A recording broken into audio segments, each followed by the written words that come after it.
recognized for 5 minutes. Thank you. I yield my 5 minutes to the Mr.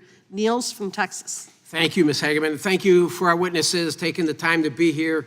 As we've already discussed, the tuition rates at self-proclaimed elite universities have ballooned over the years due to long-standing collusion between them, long-standing collusion. This has allowed these schools to accumulate the kind of severe administrative bloat rarely seen outside of our own federal government.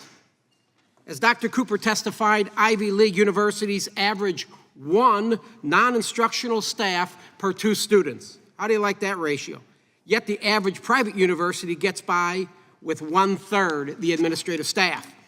And much like we see in the federal government at some point, bureaucracies, they get so big, fat, bloated, that they serve no real purpose other than to justify their own existence. If these elite universities have 1 administrative employee for every 2 students, then what exactly are they employed to do? Well, one of our witnesses, Mr. Alex Shea, decided to ask. Great question, Alex.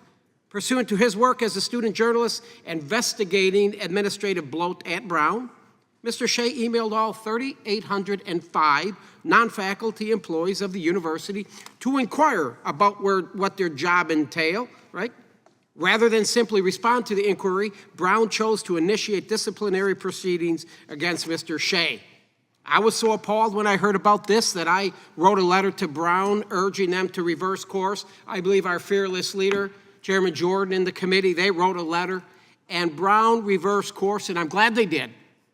It's one thing to create a vast, useless administrative bureaucracy to justify an exorbitant tuition rate of $93,000, but to punish a student journalist for daring to ask a question about it is unacceptable. Mr. Shea, what first prompted you to make the inquiry? That's an excellent question. So Brown has a $46 million budget shortfall, even while charging students the price of a luxury car. And it doesn't seem like they want to cut any administrators. They're having hiring freezes, but they're not willing to cut any jobs. So I thought this was something that needed to be looked into. Why do you think the employees at your email, they didn't answer your questions? Many of them didn't respond?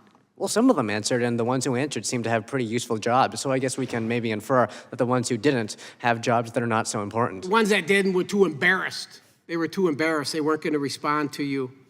Why do you think elite schools like Brown might be more frugal in administrative spending if they had to pay the same 21% tax rate on their endowment profits as corporations? Certainly. I mean, when you have to pay higher taxes, there's less money floating around, and you got to tighten the budget. Now that's beautiful. We put it in reconciliation now. So these universities, it was 1.4. Now it's going to go to 21%. 21%. I'm so excited that that legislation was in our reconciliation. How about you, Dr. Cooper? What do you think? I think that the 21% tax on endowments will probably induce some belt tightening among these Ivy League institutions. And I would also note that the tax is structured such that if you expand your enrollment, you face a lower tax rate. And that might be an inducement that some of these colleges need to actually admit more qualified students from middle-income backgrounds. Well, let me be clear. We're not actually taxing the endowment itself. It's the net profits, the earnings on their investments.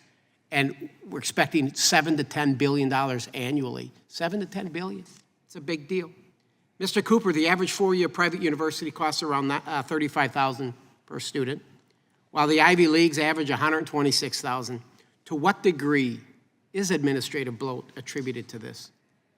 I can't imagine that most of that extra $126,000 in spending per student is really going to benefit students. What we see is much higher administrator to student ratios at Ivy League institutions than other private colleges. Thank you. Thank you, Ms. Hageman. Mr. Chair, I yield back. The gentleman yields back, and the gentlewoman from